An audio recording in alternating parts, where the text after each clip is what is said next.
Hey, what's up guys, Josh's Boost here and welcome back to another Digimon video. Pretty excited about this one because it's going to be the first EX3 deck profile on my channel, and EX3 is like probably the coolest set in a while. And I've been super excited to build this deck, which will be Examon. You probably already saw it when you clicked on the video because that's how it goes. I played this at locals yesterday as well. There is a video up on my channel with one of the matches, which I'll put up like somewhere over there, if you want to check that out. The build was a little bit different, but I adjusted this build based on some results from testing yesterday. Yeah, shout out to Primitive Kage, because like the first build I made was based on his list, and you will see like one tech in this list that's also based on his list. But yeah, Examon just right up my stack, right? Because I really just like building a huge tower and then controlling the field with that, and that's exactly what Examon does. Only instead of being black and red, this is green and blue. Got a lot of hype before EX3, so I'm really curious if it will live up to it. But I guess we'll eventually see. Let's just hop into the deck list.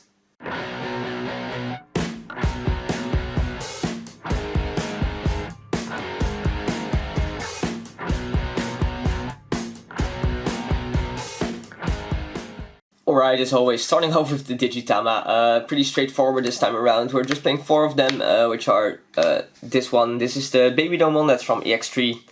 And it says on all turns, which is cool, since a lot of, the cards in this deck say all turns, instead of just, your turn or your opponent's turn. Once per turn, when a Digimon with Dramon or Examon in its name becomes unsuspended, this Digimon gets plus 1000 for the turn. So, it helps you beat over stuff with like Slayer Dramon or Examon, and also helps your guys become even bigger blockers in your opponent's turn. Not much to say about that. Like you really want to play Baby Domon. That's like because of this guy specifically. But the only other Baby Domon there is a blue one. Anyway, is the one that says like if your opponent is 2 Digimon you attack, you can draw a card, which is like potentially you could play that. But you really are not looking to swing a lot early game to, really make use of those draws. So, yeah, I really think this is probably, for now, the Digimon to play. Then moving on to the level 3s. We are playing 4 copies of the EX3 Dracomon. Shout out to these nice alt arts. Really think this card is beautiful. So it's one to evolve over green or blue Digitama. However, if it's Baby Domon, it's for free, as it should be. And then the effect is on play, you can review the top 4 of the card, and then you can add 1 green or blue card with Dramon in its name and 1 card with Examon in its name to your hand, and put the rest to the bottom. So this is like the best search in the deck basically, because it adds you 1 of your pieces and the Examon, if you're lucky enough to see it. And then the inheritable is like the opposite of this one, where it's like if the Digimon becomes suspended, you get plus 1000. So if you do like the attack unsuspend play or suspend unsuspend play, and you have both these in the sources, you're gonna get plus 2000, which is quite nice. And again, this is all turns. But yeah, like honestly, the search part is just the most important. Then we're also just playing 4 of the old Destruction Deck Dracomon, which is like review the top 3, and then you can add 1 card with Dramon in its name, no color restrictions, but we are only playing blue and green anyway. No inheritable, but it's just you really need the consistency, because you are trying to build that big tower and you need those pieces to win the game.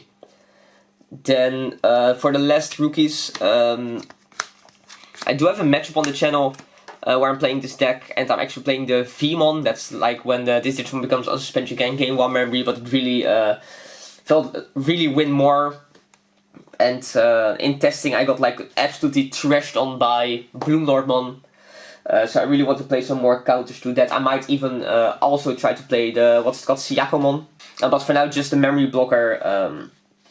Yeah, not much to say about this, right? I think this ratio was fine. Honestly, you might want to, like I said, I might want to add Siakomon, but I wouldn't really cut any of these Digimon, so I would have to make space like someplace else. Then for the level 4s, we are playing 4 of this Cordramon, which is the one that's green, is a blocker, and gives inheritable blocker. And really not much to say about that. This card is very good. Then we have like the blue Quadramon, which has the new keyword, which is evade, which is like if this Digimon would be deleted, can be by effect, can be by battle, you can suspend it and then it's not deleted. Honestly, not gonna lie, this really, it almost never comes up, I think. But yeah, it's cool to have, I guess, just as a layer of protection. I guess it does come up like when you're, you know, attacking. So by battle, that's relevant. And then Inheritable also gives evade, just like this one gives blocker. And then I'm playing 2 of this Quadramon. But honestly, I think I'm gonna like switch it up and play 4 of this and just 2 of this. Because you have so many redundant effects in the deck. And if you have like a Wingdramon in stack, your big guy is gonna have the evade keyword anyway. It is nice, I guess, to have this on the field. And then, you know, it won't be able to be deleted by card effects. But again, it doesn't really come up that much. And this one, it's just really strong in security. It's really strong to play out by the Examon effect. Yeah, this card just is just nice, right? And also, you can evolve this for 2 over the Modoki Beta. And this costs 3 if it doesn't evolve over Dracomon. I should have added that, like, they are 3 to evolve, but if you're evolving them over Dracomon, they become 2 to evolve. But yeah, I think I'm probably going to be bumping up the Jaw Quadramon. Again, just really the security effect is kind of insane. You never really want to play it from your hand just for the 6 cost, but yeah, that's not why it's there. Then for the level 5s, super straightforward lineup. Just playing 4 of each of the, you know, the Dramon that have the end of turn DNA Digivolve effect. And Ground Dramon, again, it evolves for 3 over Quadramon, and so does Wingdramon. So you're always evolving them for 3, never for 4. This one has evade, this one has blocker, and Inheritable, blocker, evade again. So that's why I said, like, it's kind of redundant, and it's one of the few things I don't really like about this deck. How the level 4s and 5s, they have really redundant effects. So sometimes you're going to be building a stack with like 4 times evade or 3 times blocker, and like, you know, what's the point really? But yeah, you need these guys, right? They are edible, and the end of turn digital effect is very, very strong. Not much to say about that. You kind of want to play 8 because you just, you know, you need these pieces. Occasionally you're gonna go like Almas Taemon and just like hard play one of these guys and then DNA Digivolve, which you don't really want to do, but like sometimes you have to. Then for the level 6s, I am playing the playset of Break Dramon. Not the playset, sorry, trio of, and also the trio of Slayer Dramon, as you'll see. Honestly, it's only when you get up to level 6 that your deck actually starts doing things. This one is kind of nice on the aggro, because when it suspends, you can suspend one of your opponent's Digimon. And then it has the effect where if you kill a Digimon, then you get to trash the top of your opponent's security. And Inheritable, it has like that effect as well. Which is nice. It's also like if you block and they run into it, then you also get to trash one of your opponent's security. So it combos super nicely with probably my favorite card in the deck, which is Slayer Dramon. He has this super cool effect or ability where at the start of your opponent's main phase, you can suspend one of your Dramon or Examon to force one of your opponents to attack. And then, you know, if you have like a blocker stack, you can or if this guy is blocking, if you can like suspend your other Digimon, block with this guy, you can potentially even suspend this guy, then unsuspend, then block, stuff like that. It's really one of the ways you're really controlling the board, and you're really forcing your opponent to like play out little Digimon to play around it, which is yeah, definitely very nice. And then the tech I stole from Primitive Kage is this Imperial Dramon Dragon Mode. You know, it's really cool to play out the core Dramon, draw 2, and play out like the dual color Dracomon, and, you know, add as well. But I do have to admit, like, I feel you probably want, I'm probably gonna cut this in favor of, like, probably another Slayer Dramon, just because, while it does synergize with the lower end of the deck, it doesn't really help you get to the high end of the deck, even though it is a dual color, which is nice, so it can, like, function as either of the colors, along with Wing Dramon. But yeah, I'm honestly not sure, like, it's super cool and high rolly, but, yeah, I'm not sure how you feel about keeping it in the deck, because I really do feel like you need some more consistency in the deck. Or maybe even like some more rookies, like I mentioned. And then the big guy himself. I'm playing triple Examon. My other one isn't in yet at locals. I borrowed it from Thomas, shout out to him.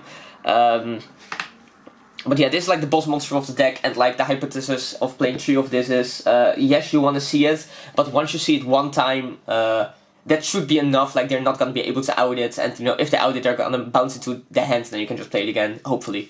even though I do have to admit there was one game where I actually managed to build double Examon stacks and then just basically finish the game, right? It's literally impossible to beat it at that point.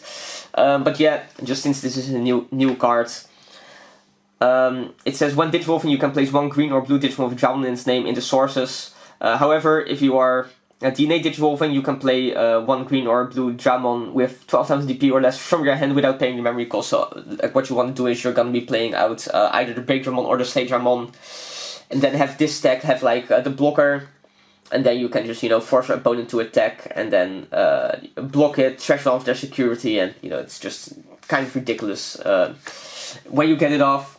And then it also has the effect of all turns once per turn.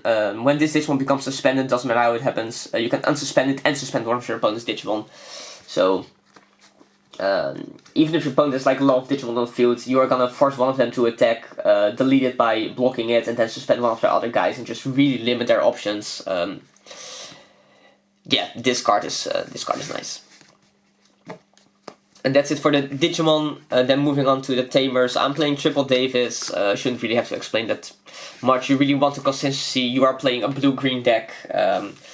Having memory is nice because, you know, your guys are not cheap to evolve. Yeah, what's there to say, right? And then I'm playing one of the Davis and Ken. The second effect never comes up, but the additional memory, once again, it definitely is nice. I think I am a fan of playing this just as a one-off. Oh, sorry. Yeah, I kind of like this ratio of potentially you can play Mimi, but yeah, I don't really see the value in that, to be honest. Yeah, I think this ratio was perfectly fine. Moving on to options, I was on triple Mega Dev, but it really depends like how the form is going to shape up, how many of this I'm going to run. I definitely think it's a very strong option that you want to have in the deck. If it stays super Melga and Grandis focused, you are probably going to want to play 4 of this, just to have the chance, optimize the chance to have the insecurity. But if it's going to be like more Bloom Lord, then this card just isn't that good, and you might probably want to cut it down to 1 or 2. It was nice at locals though, not gonna lie, not against Bloom Lord, but like I played against Gallantmon and Aegistromon as well, and those, you know, there, this card is pretty good. Then I played double Hammer Spark. Would love to just play 4, to be honest, but space is tight. And this is like the best card in the deck, which is Ice Wall. Supposedly it's like the best card in a lot of decks. However, in this deck, like if you choke your opponent to 1 by playing this, for example, and then you know, use a Slayer Dramon effect to force them to attack, they're just gonna lose that 2 memory and pass the turn back to you, which is absolutely ridiculous. So yeah, this is definitely the best card in the deck. Sadly, it is at 1. Well, not. I mean, it should be at 1, obviously, but for this deck, it would have been insane if it was at 4. But yeah, that is the list for now. Alright, guys, that was the deck list. Be sure to let me know what you think about it down in the comments below. Be sure to let me know as well what other deck profiles you want to see from EX3, because I will definitely be building those, or, you know, still stuff from BT10 as well, because, you know, that set is still also pretty recent. If you haven't subscribed yet, be sure to do that. Leave a like, leave a comment. The YouTube algorithm loves it when you do that. And I guess I'll see you in the next one. Bye!